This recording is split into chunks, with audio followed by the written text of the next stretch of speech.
को भी उसकी असली जॉब के बारे में पता नहीं चला, लेकिन उसका दिल ये जानकर टूट भी गया था कि गौरव उसके साथ एक घर में नहीं रहना चाहता। गौरव के गुस्से में जोर से बोलने की आवाज सुनकर उसके मम्मी पापा भी उसके कमरे में आ गए थे।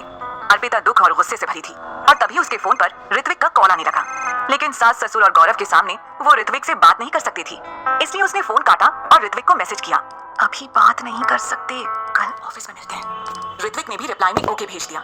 अर्पिता ने गुस्से में अलमारी के ऊपर रखा अपना बैग नीचे उतारा और उसे बेड पर जोर से फेंका, फिर आवाज करते हुए अपनी अलमारी खोली और कुछ कपड़े निकालकर जोर से अलमारी बंद कर दी। गौरव की मां ने गौरव की तरफ देखा और उसे हाथ जोड़कर इशारे में अर्पिता को शांत करने के लिए कहा। गौरव ने अपना मुंह फेरा और मोबाइल में देखने लगा। गौरव पर कोई असर ना पड़ते देखकर अर्पिता की चिड़चिड़ाहट और बढ़ गई। उसने ड्रेसिंग टेबल की ड्रॉर खोलने के लिए हाथ आगे बढ़ाया और ड्रॉर का हैंडल खींचने लगी। जाम हो जाने की वजह से बहुत कोशिश करने पर भी जब अर्पिता से ड्रॉर नहीं खुला तो उसने अपना पूरा जोर लगा दिया। अचानक से ड्रॉर खुला तो ड्रेसिंग टेबल के अंदर रखा सारा सामान एक साथ नीचे गिर गया। इतनी देर से हो रही इतनी सारी आवाजों से गौरव इरिटेट हो गया और बड़बड़ाता हुआ कमरे से बाहर निकल गया। घर में भी चैन से नहीं रह सकते, इतनी आवाजें हो रही हैं जैसे पत्थर तोड़ने वाली फैक्ट्री हो। अर्पिता मन में बोली, इस पत्थर दिल इंसान को सारी आवाजें पत्थर टूटने जैसी लगेंगी। दिल होता तो हमारे दिल टूटने की आवाज आती ना। हम सोच रहे थे कि बेटे के लिए माँ अच्छे अच्छे पकवान बनाई होगी तो खाने में मजा आ जाएगा बहुत, लेकिन यहाँ तो ताने और इंसल्ट से पेट भरना पड़ रहा है। अच्छा हुआ मॉल से खाना खाकर आए हैं, यहाँ के भरोसे तो उपवास ही करना पड़ता आज। अर्पिता फिर से अपना बैग जमाने लगी।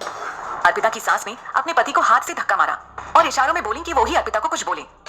गौरव के पिताजी ने अपने सीने पर हाथ रखकर और गर्दन ऊपर नीचे हिलाकर इशारों में कहा, हाँ करते हम। अर्पिता की सास बोली, अर्पिता ये तुम्हारे ससुर जी कुछ बोल रहे हैं तुमसे, तनिक सुनो तो।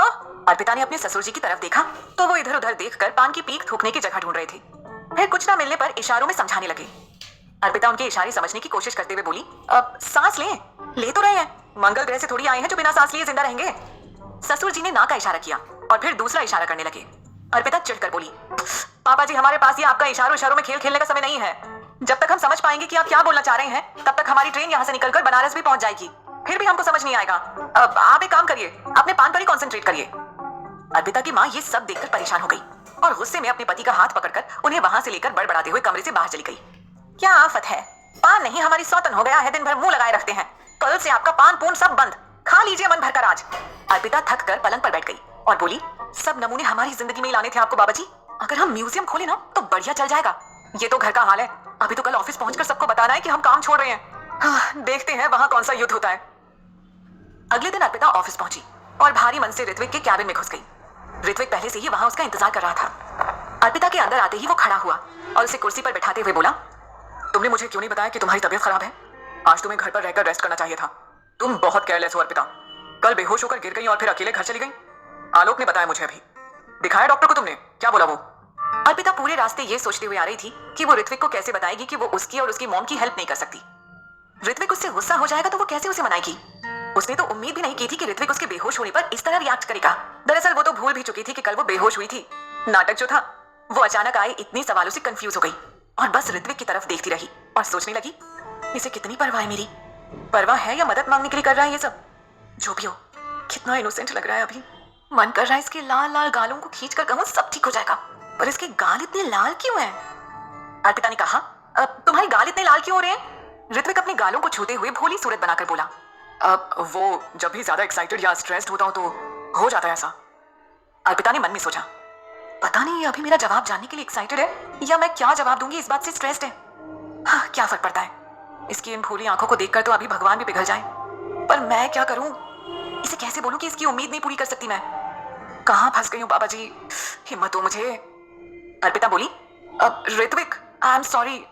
ऋत्विक उसे हैरानी से देखने लगा और उसने अर्पिता से पूछा, सॉरी किस लिए? अर्पिता धीमी आवाज में बोली, मैं तुम्हारी मदद नहीं कर सकती, मैं आंटी से इतना बड़ा झूठ नहीं बोल सकती, वो हार्ट की पेशेंट है, सच पता चलने पर अगर उन्हें कुछ हो गया तो मैं अपने आप को माफ नहीं कर पाऊंगी। आई एम सॉरी, प्लीज प्लीज मुझे गलत मत समझना। ऋत्विक, जिसके चेहरे पर अभी तक चिंता के एक्सप्रेशंस दिख रहे थे, अचानक से उसका चेहरा एक्सप्रेशन लेस हो गया। फिर वो फीकी सी मुस्कान के साथ बोला, तुम ऐसी बात से बेहोश हो गई थी क्या कल कि मुझे मना कैसे करोगी? झूठ नहीं बोलूंगा अर्पिता, लेकिन आखिरी उम्मीद भी खत्म हो गई है मेरी माँ के ठीक होने की। पर तुम्हारी बात भी समझ रहा हूं मैं, तुम भी मजबूर हो, अपनी जगह सही भी हो। डोंट वरी, तुम भूल जाओ अब ये सब, जो होगा वो देखेंगे। फिर ऋत्विक जल्दी से खुद को संभाल कर थोड़ा जोश में बोला, तुमने बताया नहीं, डॉक्टर को दिखा दिया था तुमने? आई नो तुम बहुत स्ट्रांग हो और तुम्हें डॉक्टर की जरूरत नहीं है, लेकिन चक्कर खाकर गिर जाना नॉर्मल नहीं है, इसलिए पूछ रहा हूँ। अर्पिता अपने किए पर इतनी शर्मिंदा थी कि ज्यादा कुछ बोल नहीं पाई और गर्दन हिलाकर उसने हाँ में जवाब दे दिया और बस एक शब्द में कहा, एसिडिटी। ऋत्विक मुस्कुराते हुए बोला, ओ ध्यान रखो अपना, और शो का टाइम हो गया है, आई सी यू लेटर। अर्पिता कैबिन से बाहर निकली और सीधा रिकॉर्डिंग रूम में चली गई। रिकॉर्डिंग रूम में घुसते ही आलोक बोला, कैसी हो मैडम, आज नाश्ता करके आई हो या मंगा दूं कैंटीन से कुछ? बेहोश हो गई तो फिर से किशोर को बुलाना पड़ेगा तुझे उठाने के लिए, और तू दिखती पतली है पर है बहुत भारी।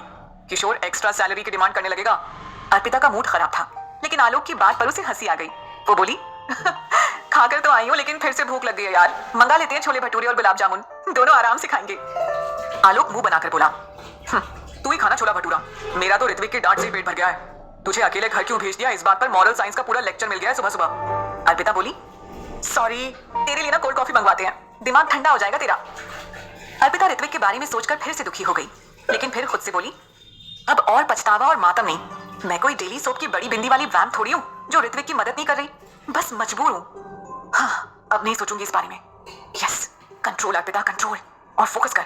अब ऋत्विक से तो कंपनी छोड़ने की बात कर ही नहीं सकते, पता नहीं क्या कहेगा। सागरिका से छुट्टी की बात कर लेती हूँ, फिर उतने दिनों में कोई आइडिया सोच लूंगी। हाँ। आलोक बोला, सुन, वो कल जिन कॉलर्स का कॉल आया उनसे बात कर लेते हैं पहले। सबसे पहले उस लड़के का आया था जो कोई सीक्रेट बता रहा था जब तू बेहोश हो गई थी, तब उसको मिलाता हूँ पहले। अर्पिता फटाफट से बोली, नहीं नहीं, उसको बाद में करते हैं, पहले बाकी के लोगों को कर लेते हैं ना, वैसे भी नंबर से क्या फर्क पड़ता है, पहले करो या बाद में। आलोक ने ठीक है कहकर दूसरे कॉलर को फोन मिला लिया। हेलो, मैं रेडियो मस्ती से कोयल मल्होत्रा बोल रही हूँ, सॉरी कल आपसे बात नहीं हो पाई, मेरा भी मन नहीं लगा इसलिए आज मिला दिया आपको फोन, बताइए कैसे हेल्प कर सकती हूँ आपकी। कॉलर बोला, कोयल जी मेरा एक सवाल है, मैंने अक्सर सुना है कि लोग गुस्से में कह देते हैं भाड़ में जा, पर मुझे आज तक ये समझ नहीं आया कि सब वहीं जाने को क्यों कहते हैं, और ये जगह आखिर है कहाँ। अर्पिता कॉलर के सवाल पर हंसने लगी और बोली, अरे आपने तो बहुत मुश्किल सवाल पूछ लिया। देखिए, जब पति पत्नी में लड़ाई हो जाती है तो पत्नी पति को कहती है कि भाड़ में जाओ, तो पति अपने ऑफिस चला जाता है, और जब पति पत्नी को भाड़ में जाने को कहता है तो वह नाराज होकर अपने मायके चली जाती है। मतलब अभी पति का भाड़ हुआ ऑफिस और पत्नी का भाड़ हुआ उसका मायका। फिर ऑफिस में पति को जब बॉस से डांट पड़ती है तो वो उसे कहता है कि भाड़ में जाओ, और पति वापस अपने घर चला जाता है। बिल्कुल वैसे ही माँ बाप अपनी बेटी से दुखी होकर उसे भाड़ में जाने को कहते हैं तो वो वापस अपने पति के घर आ जाती है। तो अब इन दोनों के लिए भाड़ अपना ही घर हो गया। हमारे हिसाब से शायद भाड़ कोई फिक्स जगह नहीं है, और आपको भाड़ में भेजने वाले को खुद भी नहीं पता होगा कि भाड़ है कहाँ और वहाँ क्या मिलता है, इसलिए आप भी ज्यादा ध्यान मत दीजिए, और जब कोई आपको भाड़ में जाने को बोले ना तो उन्हें कहिए कि हमें रास्ता नहीं पता है, कृपया आप ही छोड़ आइए, और कभी कोई आपको अगर छोड़ भी आए तो हमें भी बता दीजिएगा भाड़ का पता। पर मुझे ऐसा लगता है कि आपको बहुत भीड़ मिलेगी वहाँ, लोग आजकल गुस्से में कुछ ज्यादा ही रहते हैं। कॉलर अर्पिता की बात पर हंसते हुए बोला, ठीक कहा आपने कोयल जी, अगर हमको कोई छोड़ आया तो आपको भी बता देंगे। इसके बाद अर्पिता सभी कॉलर्स को कॉल लगाकर उनकी प्रॉब्लम्स और बातें सुनने लगी। सारी कॉलर्स से बात होने के बाद आलोक बोला, अब तो वो लड़का बचा है, बस अब मिला देता हूँ उसे फोन। अर्पिता ने सोचा, उस अकड़ू से बात करने का मन तो बिल्कुल भी नहीं है, लेकिन उसका वो सीक्रेट भी जानना जरूरी है, क्योंकि गुड़गुड़ तो हमारे पेट में भी हो रही है। आज वैसे भी उसका राज उगलवाने का आखिरी मौका है हमारे पास, एक बार ट्राई कर ही लेते हैं। ऐसा सोचकर अर्पिता ने आलोक से कहा, अब ठीक है, लगा दो उसको फोन।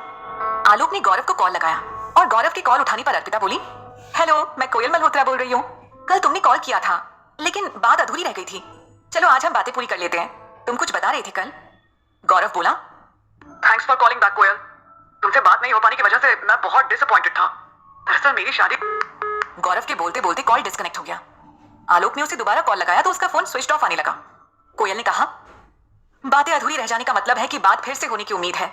इसी उम्मीद और आज के आखिरी कॉल के साथ मैं कोयल मल्होत्रा आपसे इजाजत चाहूंगी। जुड़ेंगे कल नए कॉलर से और जानेंगे हाल उनका और उनकी जिंदगी का। अर्पिता के ऑफ एयर होते ही सागरिका रिकॉर्डिंग रूम में आ गई और बोली, अर्पिता, कल कोयल शो की प्रोग्रेस और फ्यूचर प्लान्स के लिए एक मीटिंग रखी है, उसमें हमारे 1-2 स्पॉन्सर्स भी आ रहे हैं जो स्पेशली इस शो की वजह से हमारी कंपनी में इंटरेस्टेड हैं। तो मैंने रूही को प्रेजेंटेशन बनाने के लिए कहा है, लेकिन उसे मीटिंग में प्रेजेंट तुम करोगी, तो अभी रूही के साथ 1-2 घंटे बैठकर वो प्रेजेंटेशन देख लो और फिर हम डिस्कस कर लेते हैं घर जाने से पहले, ओके?